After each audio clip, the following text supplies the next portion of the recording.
Mahabharata. De Krishna Dvaipayana Vyasa. Livro 3. Nalopakyana Parva. Capítulo 71. Nala é auriga para Rituparna. Vashneya suspeita que ele seja Nala. Vryadasva continuou, tendo ouvido as palavras de Sudeva, o rei Rituparna, acalmando Vahuka com palavras amáveis, disse: ó Vahuka, tu és bem hábil em treinar e guiar cavalos. Se te agradar, eu pretendo ir para os Vayanvara de Damayanti no decorrer de um único dia. Assim abordado, ó filho de Kunti, por aquele rei, Nala sentiu seu coração se partir de dor. E o rei de grande alma parecia queimar de tristeza. E ele pensou consigo mesmo: talvez Damayanti ao fazer isso esteja cega pela tristeza. Ou, talvez, ela tenha concebido este esquema magnífico por minha causa. Pai, cruel é o ato que a princesa inocente de Vidarbha pretende fazer, tendo sido enganada por mim que sou pecaminoso e desprezível de pouca inteligência. É visto no mundo que a natureza da mulher é inconstante. A minha ofensa também foi grande, talvez ela esteja agindo assim porque não tem mais nenhum amor por mim devido à minha separação dela. De fato, aquela moça de cintura fina, afligida pela dor por minha causa e com desespero, certamente não fará nada do tipo, especialmente quando ela é a mãe de filhos comigo. No entanto, se isso é verdadeiro ou falso eu averiguarei com certeza ao ir para lá. Eu, portanto, realizarei o propósito de Rituparna e o meu também. Tendo decidido assim em sua mente, Vahuka com o coração em tristeza falou para o rei Rituparna, com as mãos unidas, dizendo: ó monarca, eu me submeto à tua ordem, e, ó tigre entre homens, eu irei para a cidade dos Vidarbhas em um único dia, ó rei. Então, ó monarca, por ordem do nobre filho de Bamkasura, Vahuka foi para os estábulos e começou a examinar os cavalos. E, repetidamente incitado por Rituparna a se apressar, Vahuka depois de muito escrutínio e deliberação cuidadosa escolheu alguns corcéis que eram magros, mas ainda assim fortes e capazes de uma longa jornada e dotados de energia e força de raça superior e docilidade, livres de marcas inauspiciosas, com narinas largas e bochechas salientes, livres de defeitos com relação aos 10 cachos de pelos, nascidos no país de Sindhu, e velozes como os ventos. E vendo aqueles cavalos, o rei disse com certa raiva: o que é isso que desejas fazer? Tu não deves brincar conosco. Como podem esses meus cavalos, fracos em vigor e fôlego, nos transportar? E como seremos capazes de percorrer esse longo caminho com a ajuda deles? Vahuka respondeu: cada um destes cavalos possui um cacho em sua testa, 2 em suas têmporas, 4 em seus lados, 4 em seu peito, e 1 em suas costas.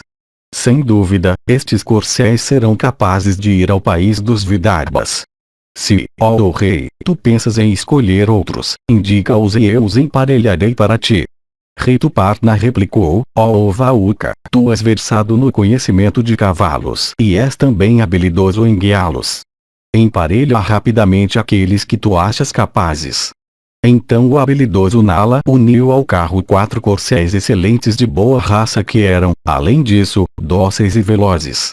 E depois que os corcéis estavam unidos, o rei sem perda de tempo subiu no carro, quando aqueles melhores dos cavalos caíram ao chão de joelhos.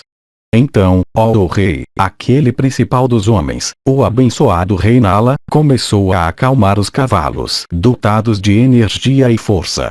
E erguendo-os com as rédeas e fazendo o auriga Vashneya sentar no carro, ele se preparou para partir com grande velocidade. E aqueles melhores dos corcéis, devidamente incitados por Vahuka, se ergueram ao céu, confundindo o ocupante do veículo.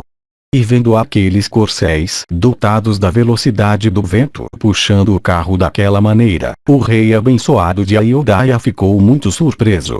E percebendo o estrépito do carro e também o manejo dos corcéis, Vashneya refletiu sobre a habilidade de Vahuka em guiar cavalos. E ele pensou: ele é Matali, o auriga do rei dos celestiais. Eu encontro as mesmas indicações magníficas no heróico Vahuka. Ou Salioutra versado na ciência de cavalos tomou esta forma humana tão bela? Ou é o rei Nala o subjugador de cidades hostis que veio para cá? Ou, pode ser que este Vahuka conheça a ciência que Nala conhece, pois eu percebo que o conhecimento de Vahuka é igual ao de Nala. Além disso, Vahuka e Nala têm a mesma idade. Este, porém, não pode ser Nala de grande destreza, só alguém de conhecimento igual. Pessoas ilustres, no entanto, andam nesta terra disfarçados por causa do infortúnio, ou de acordo com as leis das escrituras.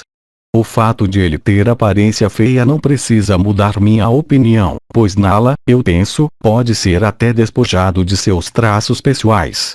Em relação à idade ele é igual a Nala. Há diferença, no entanto, na aparência corpórea. Vahuka, além disso, é dotado de todas as habilidades. Eu acho, portanto, que ele é Nala. Tendo assim raciocinado por muito tempo, ó monarca poderoso, Vashneya, o auriga antigo do justo Nala, ficou absorto em pensamentos. E aquele principal dos reis, Rituparna, vendo também a habilidade de Vahuka na ciência equestre sentiu grande deleite, junto com seu auriga Vashneya. E pensando na aplicação e ardor de Vahuka e na maneira de ele segurar as rédeas, o rei se sentiu muito contente. Capítulo 72. Nala troca conhecimento de cavalos por conhecimento dos dados. Kali deixa o seu corpo. Vriadasva disse, como uma ave percorrendo o céu, Nala logo cruzou rios e montanhas, e florestas e lagos. E enquanto o carro estava rumando dessa maneira, aquele conquistador de cidades hostis, o filho nobre de Bangazura, viu sua peça de roupa superior cair no chão. E logo que seu traje tinha caído, o monarca de grandemente, sem perda de tempo, disse a Nala, eu pretendo recuperá-lo. Alto de inteligência profunda, detém estes corcéis dotados de rapidez excelente até Vashneya para trazer de volta a minha peça de roupa. Imediatamente Nala respondeu para ele, o lençol está caído muito longe. Nós viajamos um yojana desde lá. Portanto, ele não pode ser recuperado. Depois que Nala tinha se dirigido a ele dessa maneira, ó rei, o filho real de Bangazura se aproximou de uma árvore vibitaka com frutas em uma floresta. E vendo aquela árvore, o rei disse depressa para Vahuka, ó auriga, vê também a minha grande competência em cálculo. Todos os homens não sabem tudo. Não há ninguém que seja versado em todas as ciências de habilidade. O conhecimento em sua totalidade não é encontrado em uma única pessoa. Ó Vahuka, as folhas e frutas desta árvore que estão jazendo no chão respectivamente excedem as que estão sobre ela em 101. Os dois ramos da árvore têm 50 milhões de folhas, e 2095 frutas. Examina esses dois ramos, e todos os seus galhos. Então permanecendo no carro Vahuka dirigiu-se ao rei, dizendo, ó opressor de inimigos, tu tomas crédito para ti mesmo em um assunto que está além da minha percepção. Mas, ó monarca, eu averiguarei isso pela evidência direta dos meus sentidos, por cortar o Vibitaka. Ó rei, quando eu realmente contar, isso não será mais assunto de especulação. Portanto, na tua presença, ó monarca, eu derrubarei este Vibitaka. Eu não sei se será ou não como tu disseste. Na tua presença, ó soberanos de homens, eu contarei as frutas e folhas. Que Vashneya segure as rédeas dos cavalos por um tempo. Para o auriga o rei respondeu, não há tempo a perder. Mas Vahuka respondeu com humildade, fica por algum tempo, ou, se tu estás com pressa, vai então, fazendo de Vashneya teu auriga. A estrada se encontra reta e nivelada. E nisto, ó filho da tribo Kuru, acalmando Vahuka, Rituparna disse, ó Vahuka, tu és o único auriga, não há nenhum outro neste mundo. E, ó tu versado no conhecimento de cavalos, é através da tua ajuda que eu espero ir aos Vidarbhas. Eu me coloco em tuas mãos. Não cabe a ti causar nenhum obstáculo. E, ó Vahuka, o que quer que tu desejes eu concederei se me levando ao país dos Vidarbhas hoje tu me fizeres ver o nascer do sol. Nisto Vaúca lhe respondeu, dizendo, depois de ter contado as folhas e frutas do Vibitaka, eu irei para a Vidarbha, concorda com minhas palavras. Então o rei relutantemente lhe disse, conta. E ao contar as folhas e frutas de uma parte deste ramo tu serás convencido da verdade da minha afirmação. Imediatamente Vaúca desceu depressa do carro e derrubou aquela árvore. E tomado pelo espanto ao descobrir que as frutas, depois de cálculo, eram o que o rei tinha dito, ele dirigiu-se ao rei, dizendo, ó monarca, este teu poder é extraordinário. Eu desejo, ó príncipe, conhecer a arte pela qual tu averiguaste tudo isso. E nisto o rei, pretendendo prosseguir rapidamente, disse para Vaúca, saibas que eu sou competente no jogo de dados além de ser versado em números. E Vaúca disse a ele, comunica-me esse conhecimento, ó touro entre homens, e recebe de mim o meu conhecimento de cavalos. E o rei Rituparna, tendo considerado a importância da ação que dependia da boa vontade de Vaúca, e tentado também pelo conhecimento de cavalos, que seu auriga possuía, disse, que assim seja. Como solicitado por ti, recebe esta ciência dos dados de mim, e, ó Vaúca, que o meu conhecimento equino permaneça contigo em confiança. E dizendo isso Rituparna comunicou para Nala a ciência que ele desejava. E após Nala se tornar conhecedor da ciência dos dados, Kali saiu de seu corpo, vomitando incessantemente de sua boca o veneno virulento de Karkotaka. E quando Kali, afligido pela maldição de Damayanti, saiu do corpo de Nala, o fogo daquela maldição também deixou Kali. De fato, tinha sido longo tempo pelo qual o rei foi afligido por Kali, como se ele não tivesse a alma regenerada. E Nala, o soberano dos Nishadas, furioso, estava inclinado a amaldiçoar Kali, quando o último, assustado e tremendo, disse com as mãos unidas, controla a tua cólera, ó rei. Eu te tornarei ilustre. A mãe de Indrasena antigamente me amaldiçoou com raiva quando ela foi abandonada por ti. Desde aquele tempo, passando por aflição dolorosa, eu residi em ti, ó monarca poderoso, ó inconquistado, miseravelmente e queimando noite e dia com o veneno do príncipe das cobras. Eu procuro a tua proteção. Se tu não amaldiçoares a mim que estou assustado e procuro a tua proteção, então aqueles homens que narrarem atentamente a tua história serão livres do medo por minha causa. E assim abordado por Kali, o rei Nala controlou sua ira. Imediatamente o assustado Kali entrou rapidamente na árvore Vibitaka.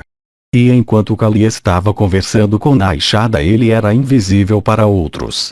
E, livre de suas aflições, e tendo contado as frutas daquela árvore, o rei, cheio de grande alegria e de energia superior, subiu no carro e prosseguiu com energia, instigando aqueles cavalos velozes. E por causa do toque de Kali, a árvore Vibitaka desde aquele tempo caiu em infâmia. E Nala, com o coração contente, começou a instigar aqueles principais dos corcéis que saltavam no ar repetidamente como criaturas dotadas de asas. E o monarca ilustre dirigiu o carro na direção dos Vidarbhas. E depois que Nala tinha ido muito longe, Kali também voltou para sua residência. E abandonado por Kali, ó rei, aquele senhor da terra, o nobre Nala, ficou livre do infortúnio, embora não tivesse assumido a sua forma natural. Capítulo 73. Rituparna chega e é bem recebido. Nenhum sinal de Nala para Damayanti. Nenhum Svayamvara. Vriadasva disse, depois que Rituparna de bravura incapaz de ser frustrada, à noite, chegou à cidade dos Vidarbhas, as pessoas levaram ao rei Bhima as notícias da chegada dele. E ao convite de Bhima, o rei, de Ayodhya, entrou na cidade de Kundina, enchendo com o estrépito de seu carro todos os 10 pontos, diretos e transversais, do horizonte. E os corcéis de Nala que estavam naquela cidade ouviram aquele som, e ouvindo-o eles ficaram alegres como costumavam ficar na presença do próprio Nala. E Damayanti também ouviu o som daquele carro dirigido por Nala, como o ribombo profundo das nuvens na estação chuvosa. E Bhima e os corcéis, de Nala, consideraram o ruído daquele carro como semelhante àquele que eles costumavam ouvir no passado quando o próprio rei Nala instigava os seus próprios corcéis. E os pavões nos terraços, e os elefantes nos estábulos, e os cavalos também, todos ouviram o estrépito do carro de Rituparna. E ouvindo som semelhante ao estrondo das nuvens, os elefantes e os pavões, ó rei, começaram a proferir seus gritos, de frente para aquela direção, e cheios de tal prazer como eles sentiam quando ouviam o ribombo real das nuvens. E Damayanti disse, porque o estrépito de seu carro enchendo toda a terra alegra o meu coração, deve ser o rei Nala que chegou. Se eu não vir Nala, de rosto brilhante como a lua, aquele herói de incontáveis virtudes, eu sem dúvida morrerei. Se eu não for envolvida hoje no abraço vibrante daquele herói, eu certamente deixarei de existir. Se na enxada de voz profunda como a das nuvens não vier a mim hoje, eu entrarei em uma pira de brilho dourado. Se aquele principal dos reis, poderoso como um leão e dotado da força de um elefante enfurecido, não se apresentar diante de mim, eu certamente cessarei de viver. Eu não me lembro de uma única inverdade nele, ou de um único mal feito por ele a outros. Ele nunca falou uma mentira nem de brincadeira. O meu Nala é nobre e perdoador, e heróico e magnífico e superior a todos os outros reis, e fiel ao seu voto de casamento e como um eunuco em relação a outras mulheres. Noite e dia residindo sobre suas percepções, o meu coração, na ausência daquele amado, está prestes a arrebentar de aflição. Assim lamentando como alguém desprovido de juízo, Damayanti, ó Bharata, subiu no terraço de sua mansão com o desejo de ver o virtuoso Nala. E no pátio da mansão central ela viu o rei Rituparna no carro com Vashneya e Vahuka. E Vashneya e Vahuka, descendo daquele veículo excelente, desatrelaram os corcéis e colocaram o próprio veículo em um lugar adequado. E o rei Rituparna também, descendo do carro, apresentou-se perante o rei Bhima possuidor de bravura terrível. E Bhima o recebeu com grande respeito, pois, na ausência de uma ocasião apropriada, uma grande pessoa não pode ser tida como um convidado. E honrado por Bhima, o rei Rituparna olhou à sua volta repetidas vezes, mas não viu traços dos Vayanvara. E o soberano dos Vidarbhas, ó Bharata, se aproximando de Rituparna, disse, bem-vindo! Qual é o motivo desta tua visita? E o rei Bhima perguntou isso sem saber que Rituparna tinha vindo para obter a mão de sua filha. E o rei Rituparna, de destreza imbatível e dotado de inteligência, viu que não havia outros reis ou príncipes. Nem ele ouviu alguma conversa relativa aos Vayanvara, nem viu qualquer multidão de Brahmanes. E nisto o rei de Kosala refletiu por um momento e finalmente disse, eu vim aqui prestar meus respeitos a ti. E o rei Bhima foi tomado por grande surpresa, e refletiu sobre a provável causa da vinda de Rituparna, tendo atravessado 100 yojanas. E ele refletiu que passando por outros soberanos e deixando para trás inúmeros países, ele tenha vindo simplesmente para prestar seus respeitos a mim não é a razão da sua chegada. O que ele aponta como sendo a causa da sua vinda parece ser uma insignificância. No entanto, eu saberei a verdadeira razão no futuro. E embora o rei Bhima pensasse assim, ele não dispensou Rituparna sumariamente, mas disse a ele repetidas vezes, descansa, tu estás cansado. E honrado assim pelo satisfeito Bhima, o rei Rituparna ficou contente, e com o coração encantado ele foi para seus alojamentos, designado seguido pelos empregados da família real. Vryadasva continuou, e, ó rei, depois que Rituparna tinha partido com Vashneya, Vahuka levou o carro aos estábulos. E lá libertando os corcéis, e cuidando deles de acordo com o método, e acalmando-os, ele sentou-se em um lado do carro. Enquanto isso, a princesa de Vidarbha, Damayanti, afligida pela dor, tendo visto o filho nobre de Bangazura, e Vashneya da linhagem Suta, e também Vahuka naquele disfarce, se perguntou, de quem é este estrépito de carro? Ele era alto como o de Nala, mas eu não vejo o soberano dos Nishadas. Certamente Vashneya aprendeu a arte de Nala, e é por isso que o estrépito do carro dirigido por ele é mesmo semelhante ao de Nala. O Rituparna tem a mesma habilidade que Nala para que o som de seu carro pareça ser como o de Nala. E refletindo dessa maneira, ó monarca, a moça bela e abençoada mandou uma mensageira à procura de Nishada.